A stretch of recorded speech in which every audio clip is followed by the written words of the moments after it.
Hi everyone, welcome to Healing Out Loud podcast, a podcast where we bring real stories, expert insights, and honest conversations about mental health and healing. And today we're talking about autism spectrum disorder or ASD, a condition that affects millions of individuals and families worldwide. According to the World Health Organization, approximately 1 in 127 people globally are autistic. But statistics only tell us part of the story. Behind every diagnosis is a family, a sibling, a parent, and a unique journey. Today's guest is Diya, a psychologist who has not only studied human behavior professionally, but has also lived alongside her autistic sibling. And through her, we are going to understand more about autism today and the relationship that she shares with her autistic brother. So, without further ado, I'd love to introduce you all to Diya. Hi, Diya. How are you? Hi, Dave. Thank you so much for having me here. Thank you for that wonderful introduction. I'm good, and how are you? I'm great, Diya.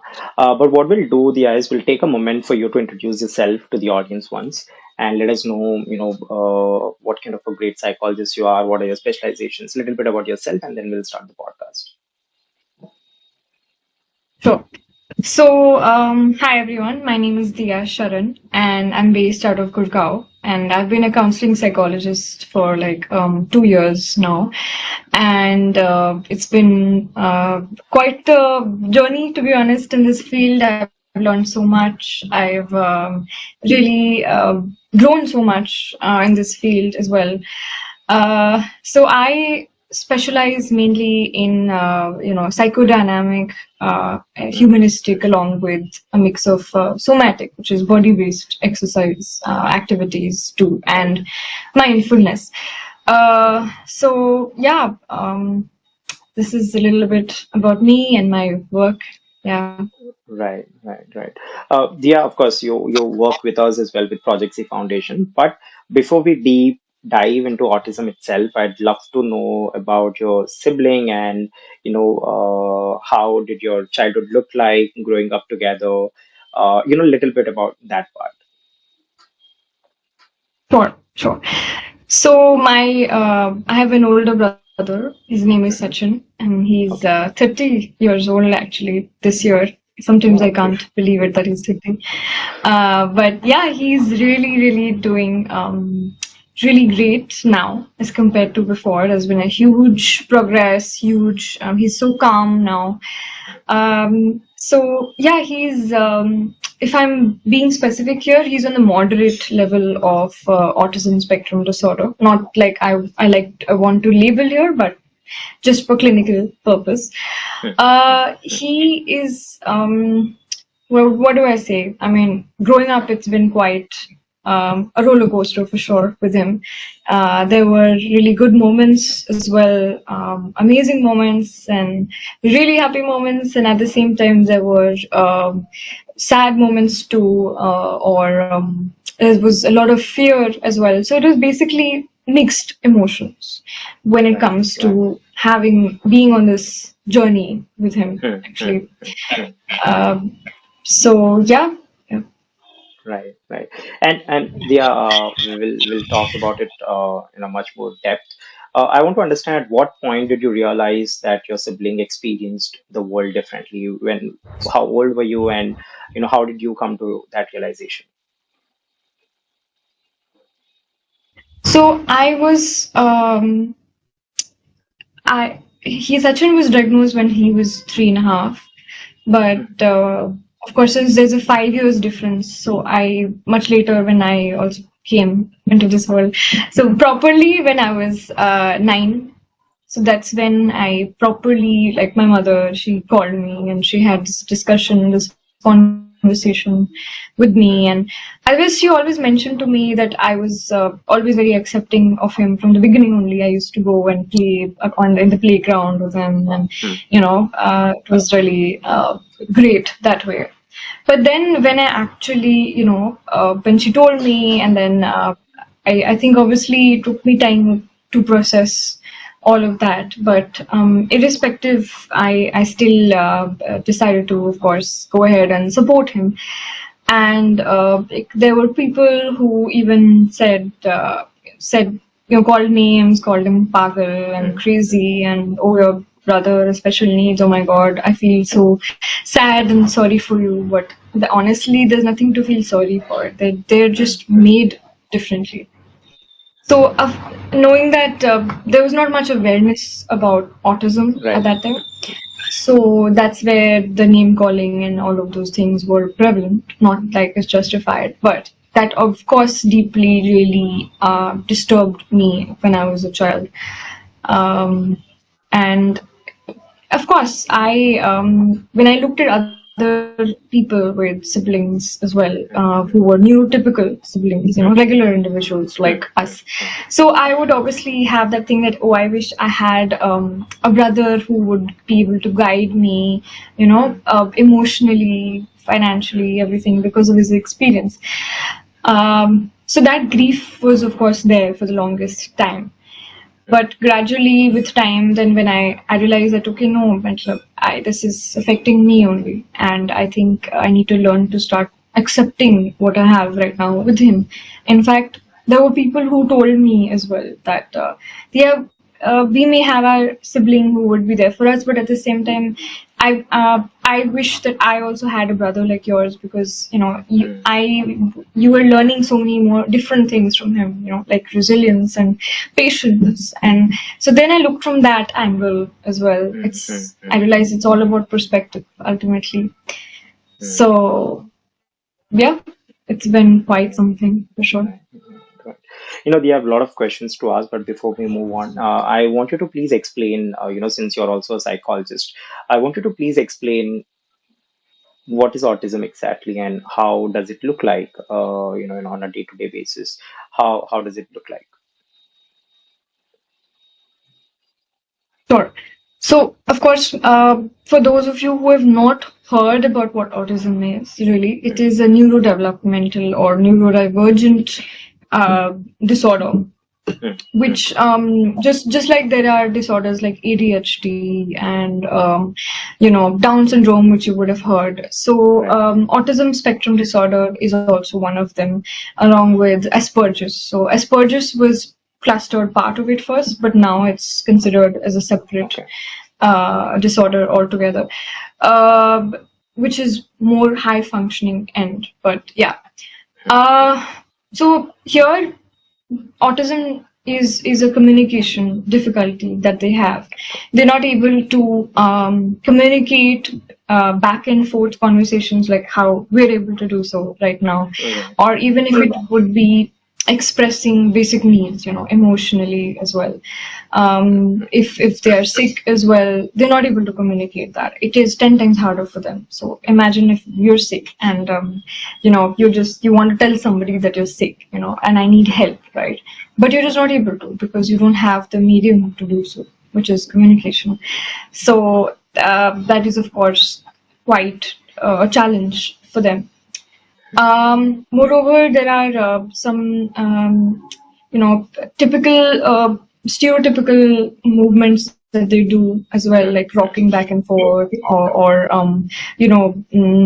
not being or having sound sensitivity, or touch sensitivity, or light sensitivity. It really varies from different from every individual with autism. Uh, so although we're looking into all of these aspects, but the good part here with them is that they may not be able to focus heavily on education or even get married. Many of them, some can, of course, who are on the higher end, but they have different specialities. They have different talents. Like some are really sporty. Some really love food. So maybe we can teach them how to cook things as well, or really full on into music. Like Sachin, he's loves music. In fact, if you just the song that he heard way back, he will literally be able to remember that song even today, all the lyrics completely. And even if his memory is was like really sharp. His There were these poems that I was not able to remember when I was younger.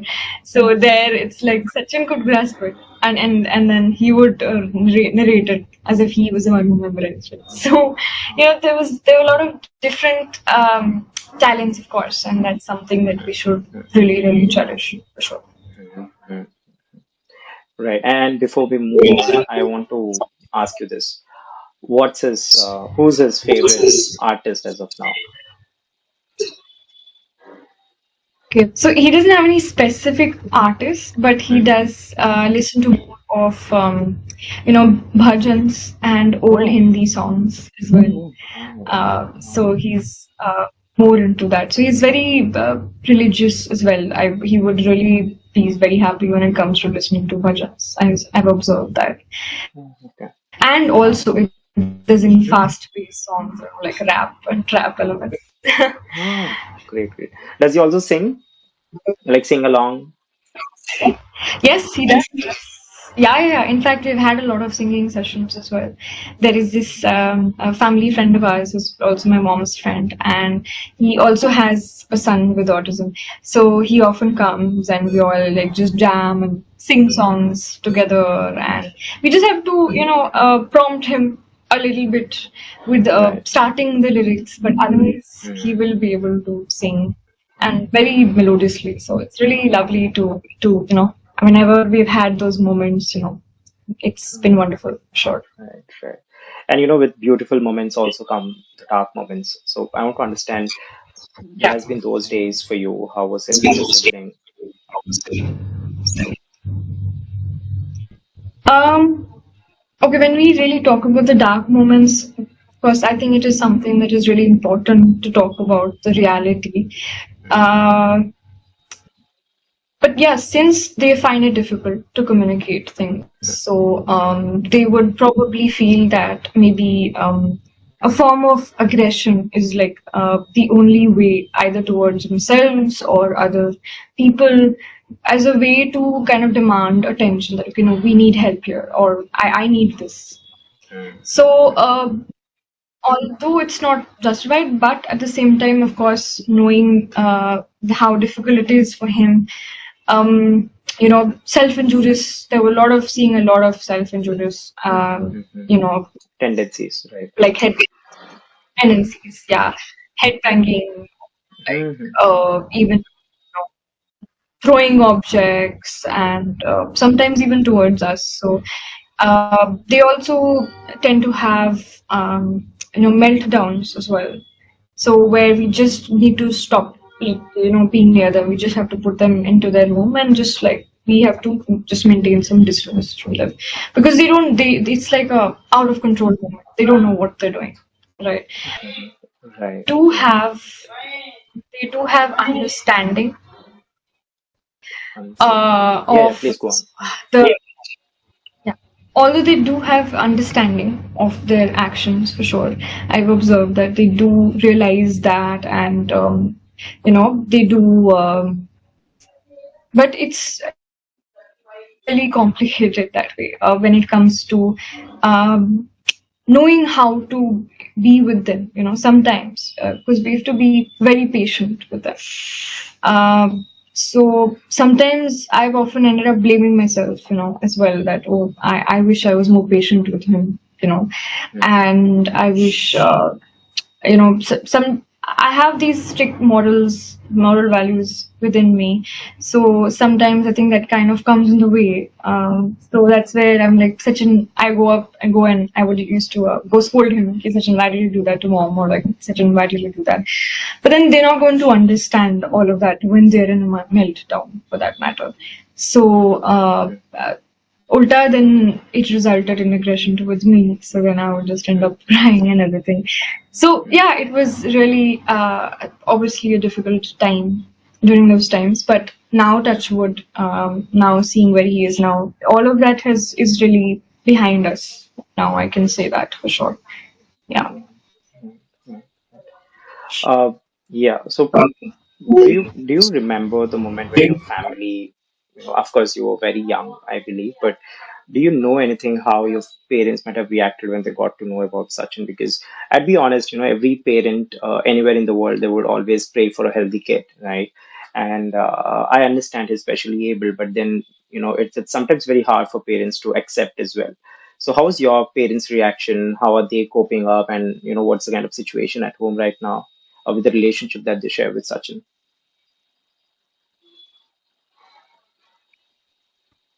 Okay, so from what my mother had told me about from the time of diagnosis, of course, they had gone through all the stages of grief. There was denial, there was anger as well. Why me? Why did this happen? uh, they had all sorts of dreams that, oh yeah, they'll get into a nice college, go to job, get married, all of that.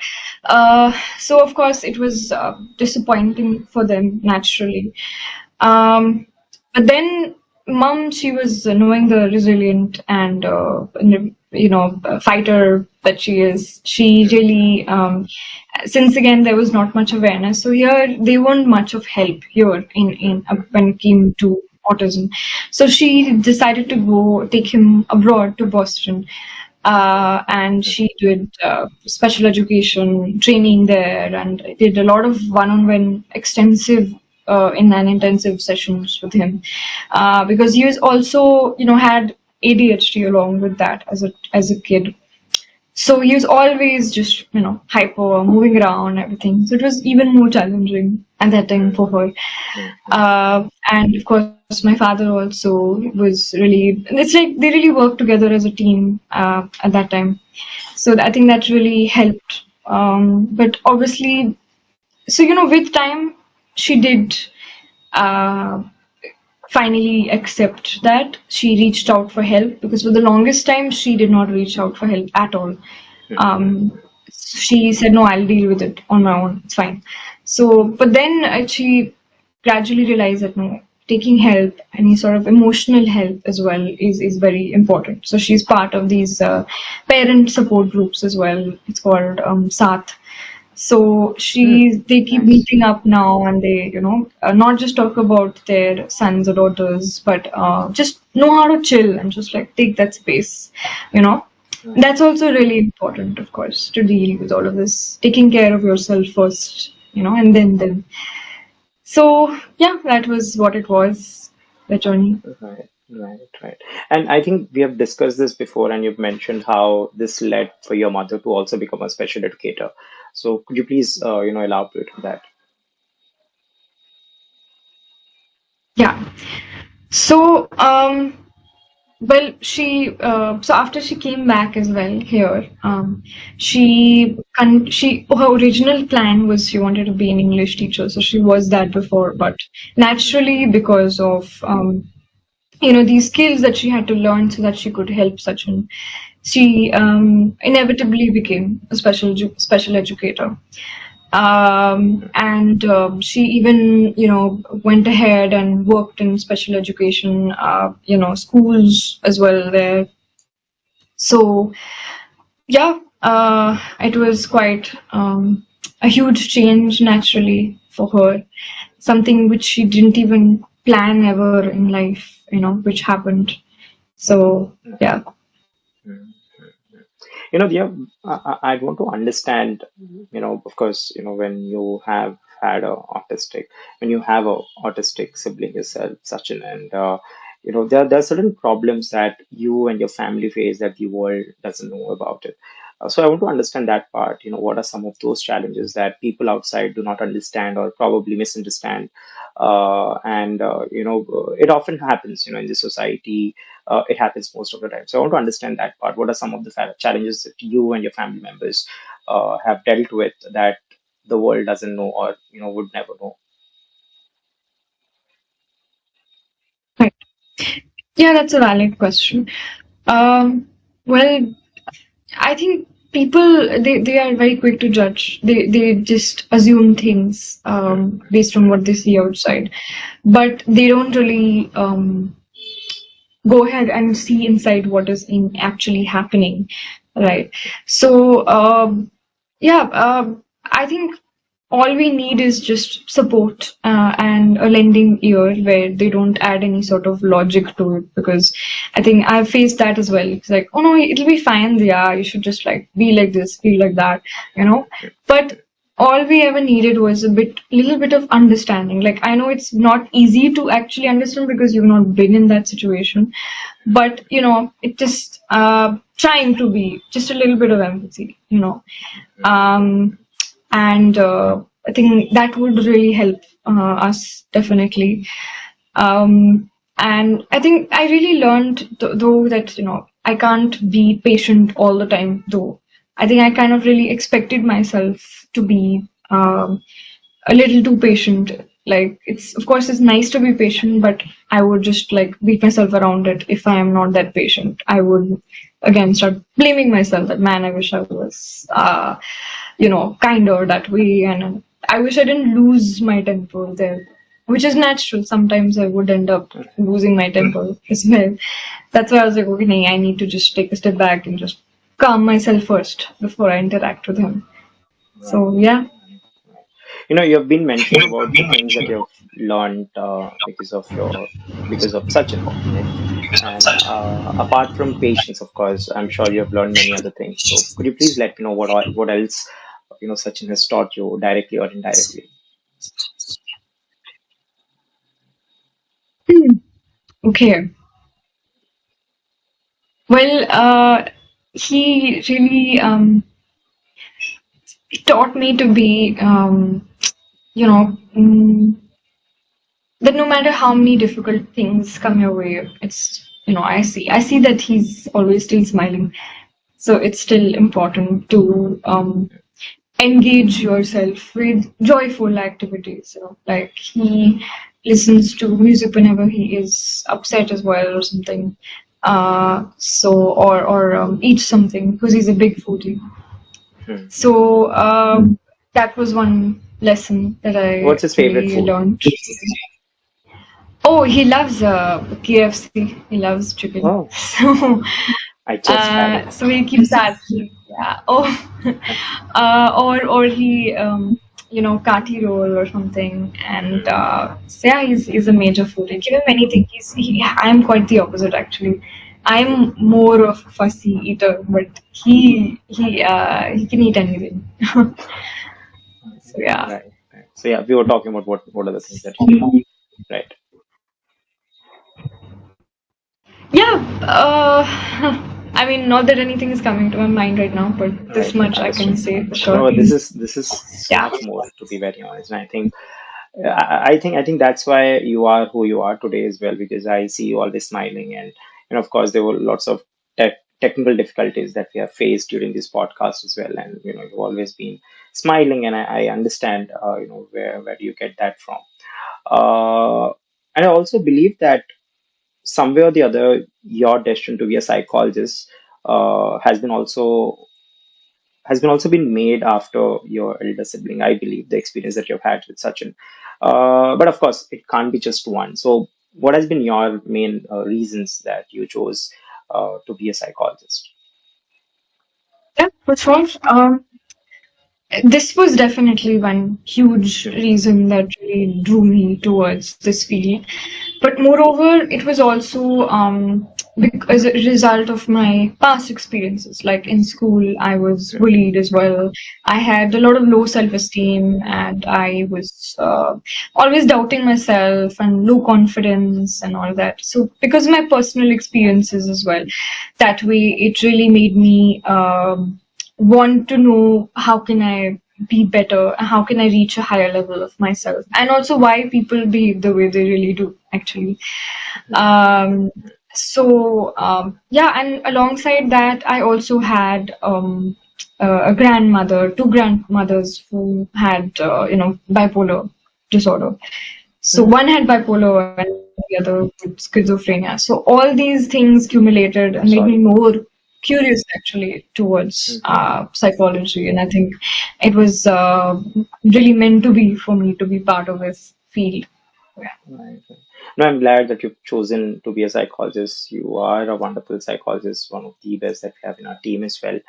Uh, but having said that, let's do something. Let's talk about some of those biggest misconceptions that family who have an autistic member believe, which would want to stop them believing from. What are some of those misconceptions?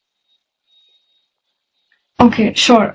So I think many people still feel there is a cure for autism, but there is no cure for autism. It gets better though with time. Like my brother being a prime example, you just need to be consistent, and there shouldn't be any sort of neglect from your side when it comes to that. It is definitely a difficult journey, but that's where it's very important to reach out for support. There are special schools as well. So I think it's a huge misconception that way that there is a cure. There is no cure actually. So you gotta gradually learn to accept the reality. Um, then they say that it happens more in like males as well. No, I've seen there are many cases of females as well. Yes, there is in more in males, but females as well do have autism as well. So it's not just a gender thing. Hmm. Uh, yeah, yeah. Right, right. And Diya, I didn't want to talk about this, but since you mentioned that you were bullied at some point of time in school, I'm really sorry to hear that. But are you comfortable talking about it? Like, what kind of space are you in currently? Have you made your peace with it? Just want to just brush up on it. I'm really sorry. I didn't want to talk about this, but I just out of curiosity. Sure. No, I can talk about it. I mean, I think many people would also who are have been bullied or going through it right now. It may help them. I've quite pretty much made peace with it because it's been a while now. Um, well, again because I was quite underconfident. I was really shy, introverted, reserved as a person in school. So that's where it's very easy for people to pick on such individuals. Mm-hmm. So there's a lot of like verbal abuse, physical abuse as well, and even stealing my things, all of that. So there was a culmination of all these things. It was quite obviously very, school wasn't easy for me as well. Of course, there were good parts of it, but I think it really, really matters what kind of environment that you are in, and it's okay to change your school. I think I was so in that comfort zone as well that I just, even though I had an option as well, I got an option by my parents, but I denied. Uh, but yeah, I think it's really important to really know that I realize that people who bully, it really talks about more about what they are going through and who they are as a person. How they treat other people, they're treating themselves like that only. So it's never really about you. It's really important to not personalize it. That's what I realized with time, and I'm like, I wish I had someone who told me these things at that time. Mm-hmm. Yes. Right. I hope you're great now. Oh yes, I'm great now. Yes, I really, in fact, made me a bit more stronger. The person that I've become now, I think I probably not like bullying is justified, but if I look into another perspective, it really made me, be stronger for myself and really know my worth. So yes. Right. Well, thank you so much, Diya, to share that. And for the podcast, the last couple of questions I would want to ask. The first question is if there's a parent, sibling, or a caregiver listening to you today who has recently learned that someone they love is autistic, what would you want them to do? How do you think they should, go about it? What kind of healing process must they choose? Yeah. So for all the parents out there, I think you are not alone in this journey because autism has become so common now. So there are always resources online. There are these special schools as well. Palavanjali being one of them, where Sachin, my brother, goes to. So it's very important that you don't isolate yourself during this time. It is definitely challenging, and I know it is hard. I can't even imagine, but yes. Uh, but yeah, it always does. Please remember, it does get better. with time, for sure. You just need to really look into the positive elements of them as well, and know their true potential, their true capabilities as well. I think it's your responsibility that way, all the parents, to really look into that side as well. So yeah, and for the siblings out there, you I have honestly, there were times when I thought that I had to really put my needs aside a lot, to be honest, for them, for Hmm. him. So of course it was not something that was intentional from your parents' side to do. It was just important to do so, although it came out wrong, of course. But please know that your needs matter as well, and it's don't be hard on yourself. Um, in fact, there are these sibling support network groups as well, where you can just freely discuss these matters. And yeah, just know that you're strong, and you're going through a different journey altogether. So just let's with time, I know that it'll get better as well. And yeah, please feel free to connect with me as well in case you need any guidance as well. Right. Right. Well, thank you so much, Dia. Thanks for sharing Sachin's story with us and your story as well. And I just thought that before I wrap up any podcast episode, I just ask this one question. What does healing out loud mean to you personally? How do you reflect on this particular phrase? Sure. So healing out loud for me is where I think based on these podcasts, you can really know how to heal some parts of you which are unhealed. So you will feel seen and heard as well. So yeah, Right. it's very important to know that way that you're not alone. Right. Right. Well, thank you, Dia. Thank you for sharing both your professional expertise and your personal journey with Sachin. And I think today's conversation reminds us that autism isn't just a diagnosis, it's a lived experience, a family experience, and most importantly, a human experience. And if this episode resonated with any of the people who are watching us or listening to us, I hope they share it with someone who might need it. I think this is really going to help them out. And thank you so much again. Yeah, thanks for joining us. This is Healing Out Loud. And until next time, remember, healing begins when conversation begins. Thank you so much, Dia, for joining us. Thank you so much, Dave. Yeah.